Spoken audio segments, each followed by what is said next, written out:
All right. All right. Hope everyone is doing well. Just want to update you guys on negative pragmatism as such.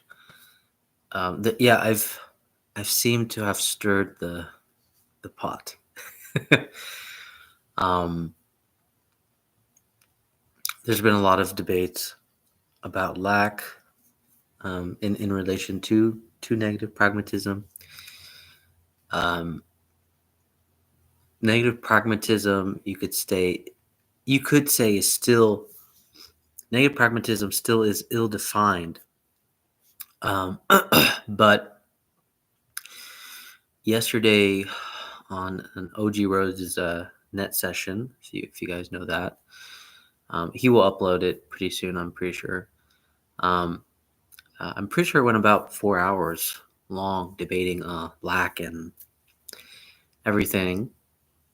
But anyways, what I've gathered so far for negative pragmatism is that in the first negative pragmatism kind of seminar that I held, um, the fundamental question that surfaced for all of us was, are we orienting? Good morning, Sam.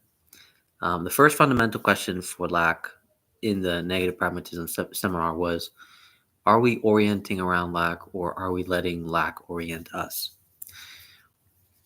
You could say the first question, are we orienting around lack, is kind of how the whole optimization culture kind of got into fruition, right? This is your minimalistic aesthetics. I'm practicing minimalism. This is your detox culture. This is your cold shower culture. Um, and then also, this is also your culture that just wants to optimize and gain more efficiency. Basically, um, are we orienting around lack? That question is points at a culture that either maximizes lack as a kind of aesthetic, right? I'm a cold shower guy. I'm a detox guy. I'm a meditation guy.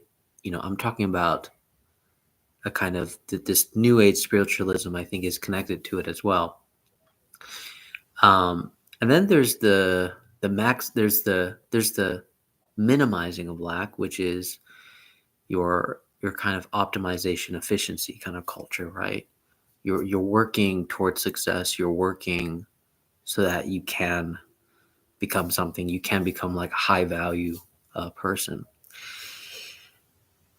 So, or let's say like all these phenomenons of like how to read books faster. Um, yeah. So there's, in my opinion, there's two sides of this where there's maximizing lack, minimizing lack.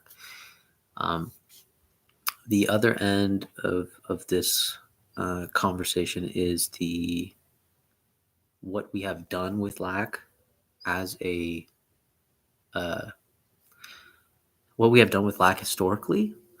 So this is where negative pragmatism could come in, as a tool, as like a kind of analytical tool, historical analytical tool, meaning that for a long time we have talked about something and nothing, um, and you could say the byproduct of talking about something and nothing has created a culture that sees the world in terms of either there's meaning or there's no meaning.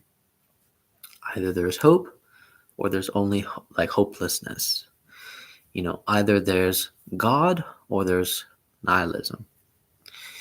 Um, these are just examples of kind of like logics that play with the whole nothing is something, something is nothing.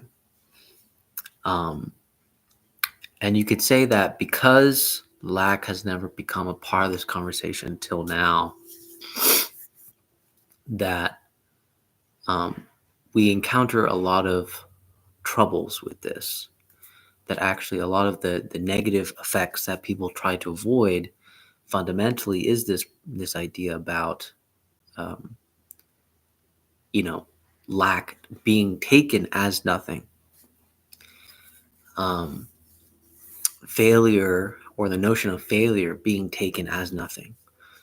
Um, if I could use, I'm going to use Julie Resch's example here to make a point on this. The reason why she rejected pessimism, or that pessimism wasn't negative enough, was precisely because pessimism was still predicated on a certain positivity. You could say pessimism was still predicated on a sort of optimism. You could say the optimistic side of pessimism was it was hoping that everybody would become eventually pessimistic with them, and would try to make everybody pessimistic, or the pessimism would try to argue that it was the correct worldview. And so, in that sense, the moment it did that, um, it was being just as troublesome as the optimistic worldview. Of course, the optimist is like, we have to be optimist because then there's nothing, right? Because then there's just pessimism. And the pessimist says, well, optimism is naive, so there's just nothing but pessimism, right? The world's meaningless. We have nothing. Um, so you could say both of these, optimism and pessimism, if I were to rephrase Julie's language, because she will say it's not negative enough. Really, the fundamental thing is that both optimism and pessimism try to eradicate lack. They try to totalize and leave no room for lack to exist. Um, so the way I read Julie actually is actually the beginning of what I would say a practice of lack versus um, negativity as such. I interpret her negativity as lack. Um, of course, that's my reading. You live in absurdism. Yes, Camus. um, but yes, so yeah, there's all those things. So you could say right now, negative pragmatism could be the study of, or could be the historical analysis of how we have, for centuries, taken lack as nothing.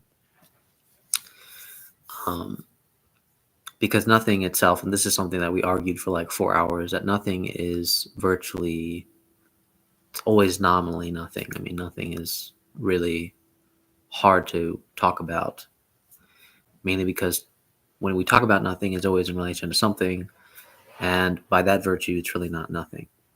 I think even Nishida actually makes this argument too. It's precisely not nothing because it's in relation to something. But what is that, right? And that's what we would have called that's lack. But anyways, yeah. So this is just really a lot of the developments that have been going on. Anyways, take care.